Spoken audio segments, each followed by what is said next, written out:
Donc on va vous parler du travail actif dans la rééducation post-cancer du sein. Je nous présente rapidement donc Mathieu Loubière, qui est donc thérapeute manuel, formateur à GMK et à l'IPPP, qui est aussi créateur de contenu, que vous connaissez peut-être parce qu'il est assez actif, sur Instagram en tout cas, je connais que ça. Annabelle Jeanne et moi-même, qui avons la même formation, on est toutes les deux formatrices donc, en IFMK et aussi à l'IPPP, donc l'Institut Péripérinéal de formation de Paris, de pathologie féminine. Donc on a un DU de scénologie et on enseigne donc le cancer du sein en théorie et en pratique. Voilà, aujourd'hui on va vous parler donc du travail actif dans les suites de cancer du sein, parce que pendant très longtemps, la prise en charge kiné du cancer du sein, c'était un peu cantonné à du passif, du drainage lymphatique, tout ça. Et ça, on est complètement sorti de tout ça, parce qu'on sait que le drainage, par exemple, comment on appelle ça ? En anticipation, enfin ça sert à rien. Préventif. Voilà, merci. Du drainage préventif, ça ne sert à rien. Donc on a complètement sorti de ce type de rééducation. Et parallèlement, toutes les études montrent que après un cancer du sein, même avant, mais surtout après un cancer du sein, il faut faire énormément d'activité physique. C'est bénéfique pour plein de choses. Mathieu vous en parlera tout à l'heure.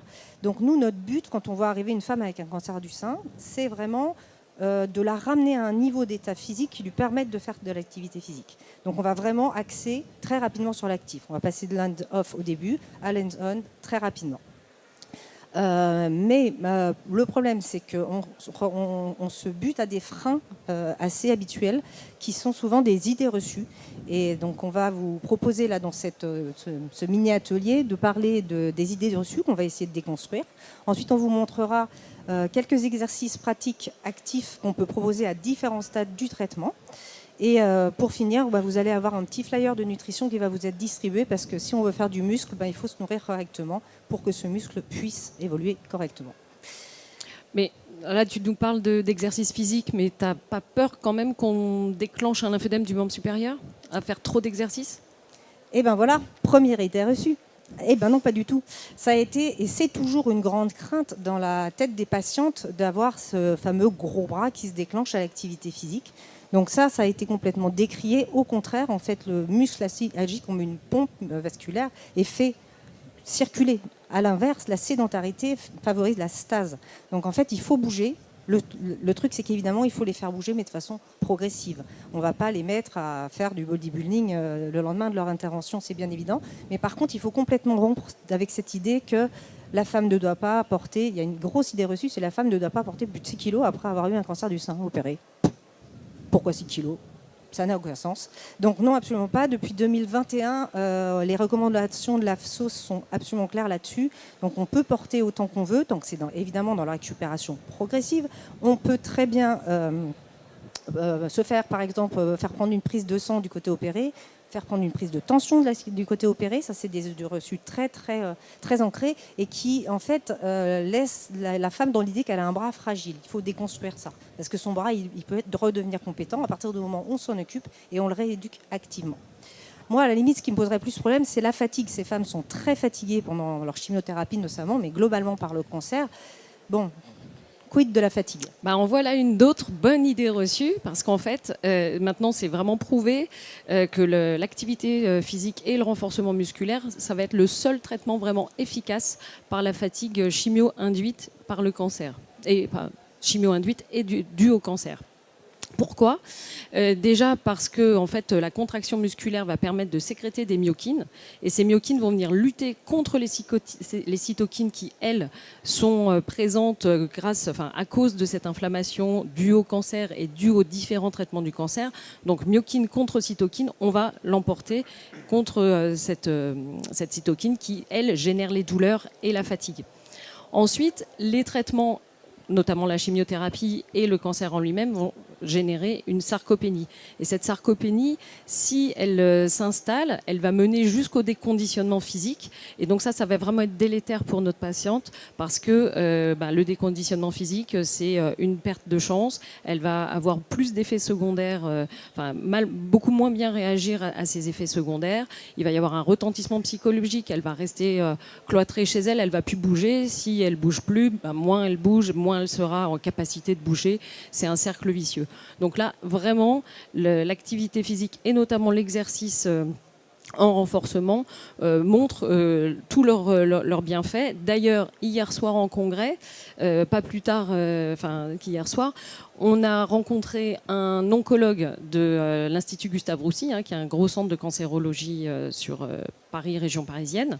Et il y a une nouvelle étude en cours qui montrerait qu'on arrive à une baisse de 80% de la fatigue grâce à l'exercice physique. Donc, vraiment, la kiné, évidemment, a toute son importance dans ce rôle-là. Par contre, maintenant, je me dis, une femme qui n'a jamais fait d'activité physique de sa vie, est-ce que vraiment c'est le bon moment pour la mettre à l'activité physique ?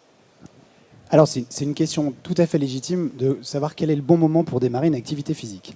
Quand on regarde dans la littérature, de façon très large au niveau musculo-squelettique, il n'y a que des bons moments pour démarrer l'activité physique parce que quand on fait de l'activité physique, la première chose à laquelle on peut penser, c'est le niveau d'intensité. On peut démarrer une activité physique sur une intensité vraiment très limitée, très basse, qui va faire que tout le monde peut le faire. Et surtout, comme ça a été dit, on a des avantages qui sont extrêmement intéressants. Sur la douleur, on sait que l'exercice est antalgique par des différents mécanismes, comme ça a été expliqué ici. Et au-delà des mécanismes neurophysiologiques qui vont permettre de limiter les symptômes douloureux, il y a tout le versant aussi émotionnel, psychologique associé, d'estime de soi, le fait d'être content de réussir à faire des choses, le fait d'être aussi en groupe, ça présente un intérêt. Et donc, dans le cadre, effectivement, du cancer du sein, dans la prise en charge scénologie, cette activité physique, il faudra y penser et la privilégier dès le départ sur des niveaux d'intensité qui seront adaptés pour avoir justement ces effets de confiance, d'antalgie, de partage, et pour pouvoir aussi améliorer le pronostic, parce qu'on sait qu'une personne qui a de meilleures attentes et qu'on appelle auto-efficace, c'est-à-dire qui va se dire qu'une partie des résultats va dépendre d'elle, ça on peut aller le chercher, le récupérer au niveau de l'activité physique. Donc à tout moment, c'est le bon moment pour démarrer l'activité physique. Donc, on est bien clair là-dessus, on fait de l'actif dès le début. Alors évidemment, en post-op immédiat, ça ne va pas être le moment exactement où on va faire le plus d'actifs, mais même, on va dire, à J15, on peut commencer à proposer des exercices, notamment pour récupérer une épaule souple, compétente, assez rapidement. On va prendre donc 4 exemples de situations cliniques. Donc, un post-opératoire à J15 où la personne aura une thrombose lymphatique superficielle. C'est Annabelle qui va le présenter, il vous expliquera ce que c'est. On va prendre un exemple de la personne qui est en chimiothérapie, la personne qui est en radiothérapie. Et enfin, Mathieu nous fera un point sur tout ce qu'on peut anticiper comme problème d'épaule grâce à nos exercices qu'on peut lui donner. Parce qu'on sait qu'une femme qui a été opérée du sein risque d'avoir une position enfermée de l'épaule qui même rééduquée pour revenir dans le temps. Et donc Mathieu nous proposera des exercices plutôt d'anticipation et de prévention des douleurs d'épaule. Donc Annabelle, tu vas nous proposer un exercice actif en cas de patiente qui aurait une thrombose lymphatique superficielle. Quesaco. Alors la thrombose lymphatique superficielle, pour reprendre un petit peu ce que c'est une inflammation, une dilatation et un épaississement donc, du vaisseau lymphatique qui est lié à la chirurgie. Donc nous, notre rôle, ça va être vraiment d'éviter cette fibrose et de faire recirculer un petit peu la lymphe à l'intérieur de ce vaisseau, parce qu'en fait, les patientes, elles vont se plaindre d'une sensation de bras trop court. Elles vont pouvoir sentir même des petites cordes sous le creux axillaire. Il y a des sensations de brûlure, des sensations douloureuses. C'est quelque chose qui est assez douloureux et surtout qui va vraiment limiter l'amplitude articulaire. Donc il faut absolument qu'on prenne ça en charge rapidement. Et donc pour ça, on a quelques exercices. Déjà, on va commencer en manuel. On a des techniques spécifiques pour traiter les cordes. Et puis, on va vite passer en actif et on va pouvoir s'inspirer des chaînes de Kabat et notamment d'une chaîne de Kabat qui va vraiment dans le sens de l'élévation et de l'étirement de cette corde axillaire. Si quelqu'un veut bien se dévouer pour... je le fais sur toi ? Ok. La tête là, peut-être plutôt. Ouais. Donc la position d'étirement, la meilleure position d'étirement pour la corde, ça va être l'élévation, abduction, rotation externe, supination, extension du coude, extension du poignet jusqu'à l'extension des doigts. Et donc là, en fait, on se rend compte qu'on arrive à la fin de la chaîne de Kabat. Donc on va partir, donc c'est la chaîne BA. On va montrer à la patiente ce qu'on veut obtenir d'elle. Donc voilà, on va aller jusqu'à cette position-là. Et le fait de lui mettre une petite résistance, ça va l'aider dans son mouvement et ça va lui faire prendre confiance en fait. Parce que si on l'emmène directement ici, elle va se sentir dans le vide et donc du coup elle ne va jamais lâcher. Alors que si elle travaille contre notre résistance, elle ira beaucoup plus facilement. Donc vous allez inspirer et sur le temps expiratoire, vous allez pousser contre moi et on met une résistance qui sera vraiment très faible et on l'incite dans le bon axe. Quelques répétitions. Si on est en post-op à J15, on ne va pas forcer sur le nombre de répétitions. Et voilà pour le premier exercice. Anne, tu nous montres un exercice qu'on pourrait faire en chimiothérapie éventuellement ? Oui, alors chimiothérapie, vous avez bien compris que c'était une phase où ça majorait énormément les sarcopénies, donc membre inférieur surtout, membre inférieur aussi, supérieur aussi. Donc on va chercher à faire des exercices qui sont très globaux. Moi j'aime bien faire travailler en même temps les jambes et les bras, comme ça fait tout d'un coup. Annabelle, Donc, alors je vous montre celui-là, mais bien évidemment, on pourrait faire énormément d'autres choses. Ah non, c'est lourd. Non, je ne veux pas le déplacer. On va mettre là.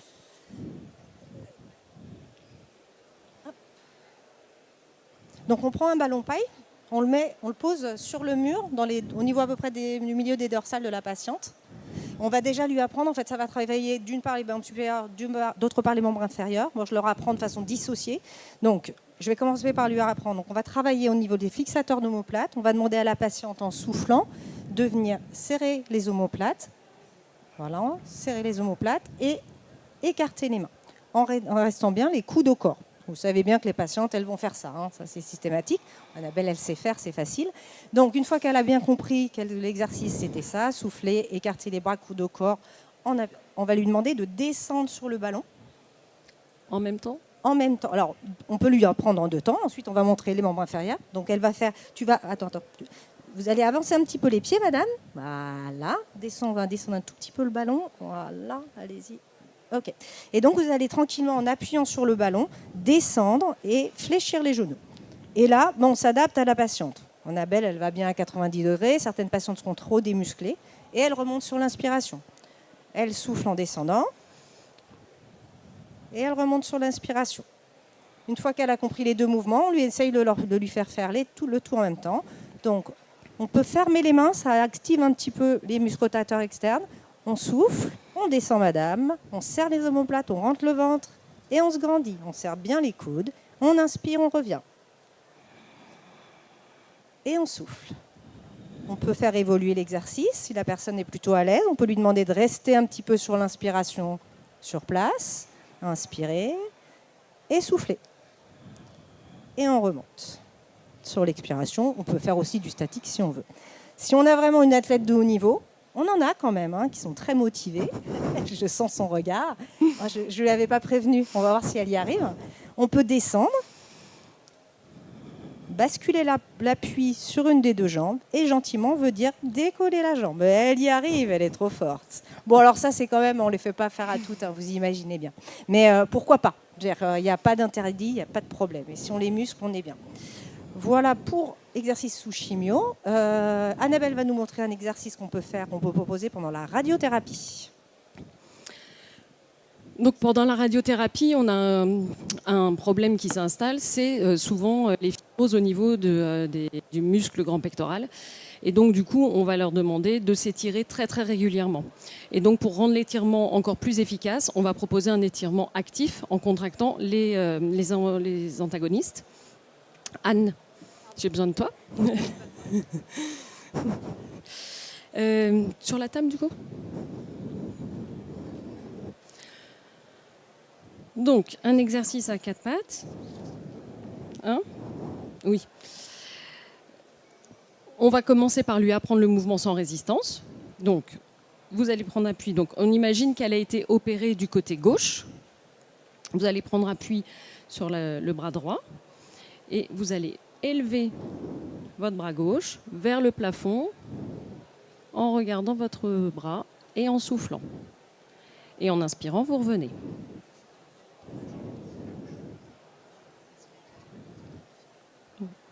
On recommence en soufflant. Tu vas bouffer toi aussi, hein. Et on redescend. Si c'est trop compliqué pour elle, on peut lui demander de tendre la jambe opposée, ça sera un petit peu plus facile. Une fois qu'elle sait bien le faire, on va pouvoir commencer à charger, à mettre un peu plus de résistance. Elle va faire exactement le même mouvement avec la résistance de l'élastique. On commence toujours par des élastiques extrêmement souples, hein. On ne fait jamais des grosses résistances. Inspirez et en soufflant. Ouais, là, tu as peut-être pris un petit peu serré. On va prendre un peu moins. Voilà. Et on y va en soufflant. Et on revient en inspirant. Ça permet d'étirer toute la chaîne antérieure de façon active en contractant les antagonistes et donc la boucle de Sherrington. Voilà pour nos 3 exercices. Mathieu ? Alors, La prévention. La prévention, l'idée ici, c'est d'essayer de réfléchir à quelques exercices qui sont emblématiques pour avoir une épaule en bonne santé. Alors, la première chose qu'on va voir, c'est que avant d'avoir une épaule forte, il faut qu'elle puisse se contracter en qualité. Donc, je vais avoir besoin de l'une d'entre vous pour me servir de cobaye.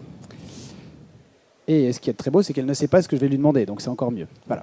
Donc, je vais te donner cet élastique. Alors, d'abord, je vais vous parler de quelque chose qui est vraiment important, qu'on appelle l'activation de la coiffe. Activer la coiffe, c'est travailler la qualité de contraction avant de travailler la force. Parce que on sait que lorsque il y a des pathologies d'épaule, des douleurs d'épaule, des tendinopathies de coiffe, qui sont des pathologies extrêmement fréquentes notamment dans le cancer du sein, on va avoir des défauts d'activation, d'allumage, des retards.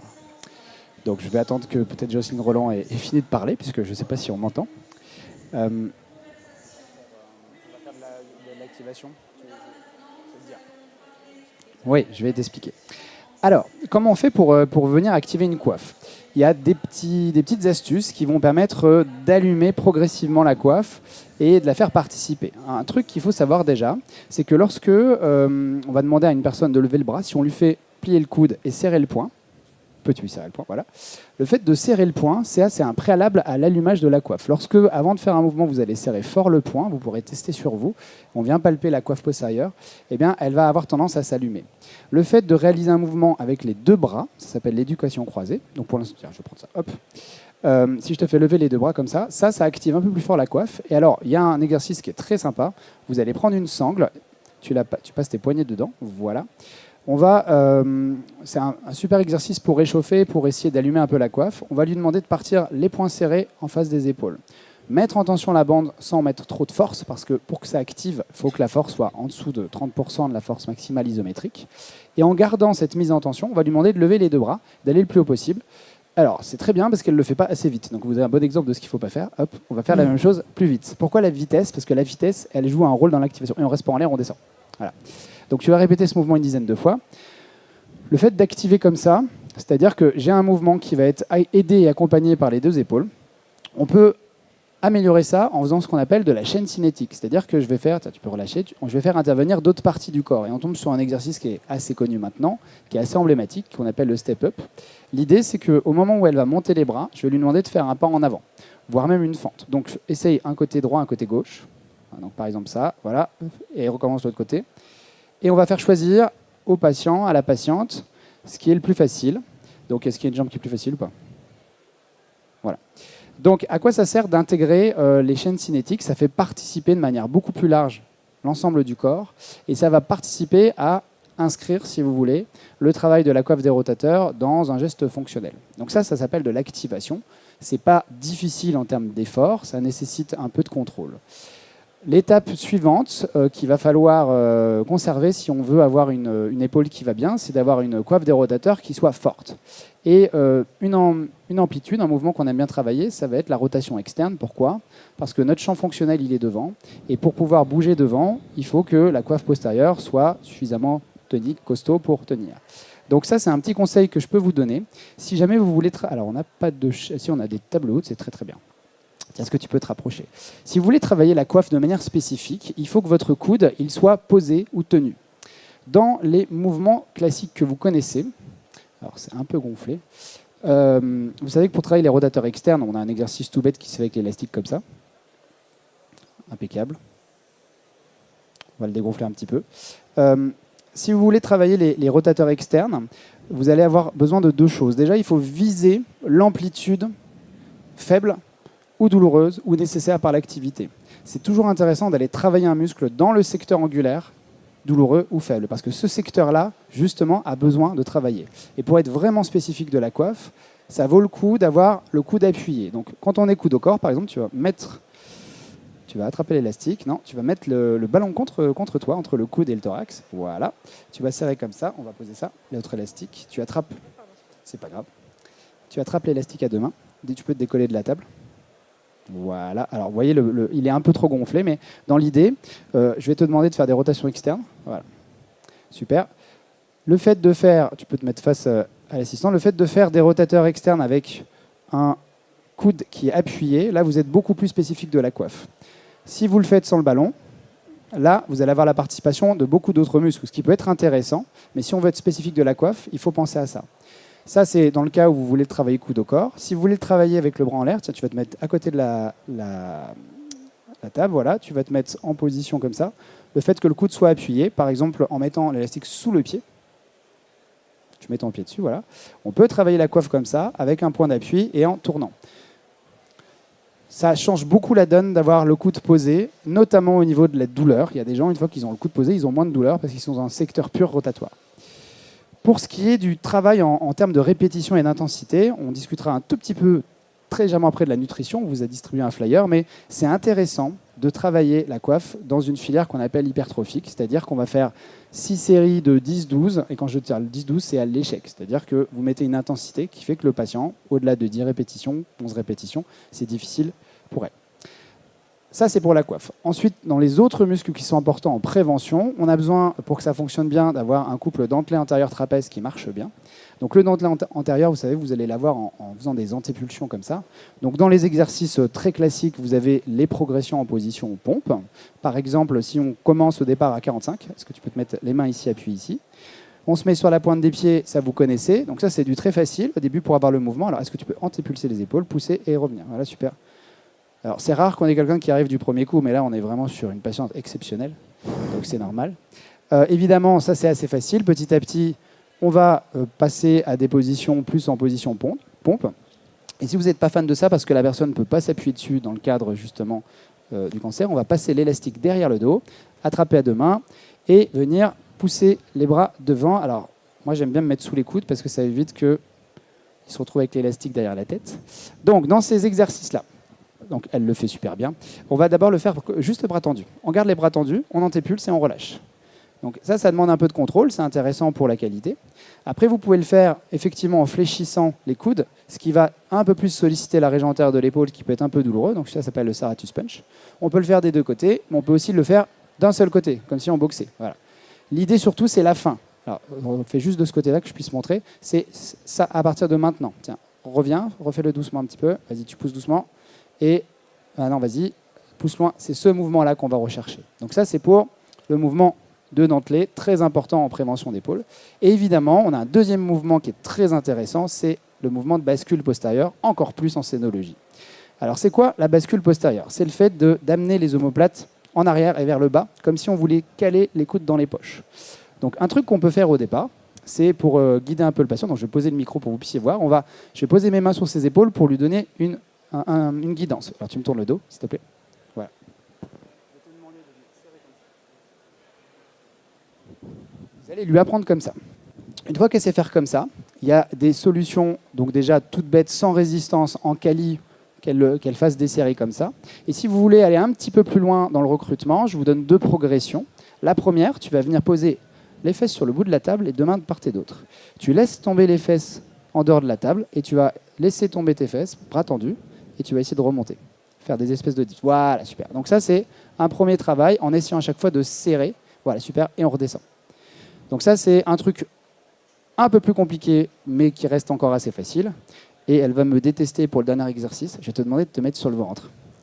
Et ce dernier exercice, très intéressant en préventif, parce qu'il travaille tout. Il travaille le trapèze, il travaille la coiffe. Tu vas faire comme si tu étais Superwoman. Tu te tends devant, voilà. Et dans cette position, lorsqu'on va tourner les pouces vers le haut et tourner les pouces vers le bas de manière répétée, en même temps, des deux côtés, voilà. Tu fais doucement, poing serré. Elle serre ses poings pour recruter sa coiffe. Elle met le pouce vers le haut parce qu'elle dit la kiné, c'est super. Et elle va tourner comme ça. Alors, il ne faut pas que ce soit qu'une pronosupination, il faut aussi que ce soit une rotation des bras. Elle est super heureuse. Et ça, vous voyez, il n'y a pas besoin de beaucoup de résistance. Ça vient travailler vraiment fort les fixateurs, cette bascule poste. Et si c'est trop difficile, on peut le faire en mode mouette ou colombe. Ça dépend quel est votre animal préféré. Et si c'est vraiment trop difficile, on peut faire les bras le long du corps. Donc, pensez bien en prévention, de travailler la coiffe, d'abord en qualité, en quantité, puis pensez au couple dentelé trapèze. En général, si vous faites ça, normalement, l'épaule, elle va vieillir correctement. Sans oublier, et je le répète encore, que vous avez une magnifique fiche nutrition qui vient de vous être distribuée, parce que sans une nutrition adaptée, ça va être compliqué de prendre de la masse musculaire, d'entretenir et de limiter la myotrophie. Je crois que tu voulais conclure. Non, tu viens de le faire, c'était super. Si vous avez des questions, on est là. Je ne sais pas si on a tenu le timing. À 1 minute près, c'est incroyable. Donc voilà, n'hésitez pas à venir voir si vous avez des questions à ce sujet. Et finalement, Mathieu, c'était pas si simple que ça.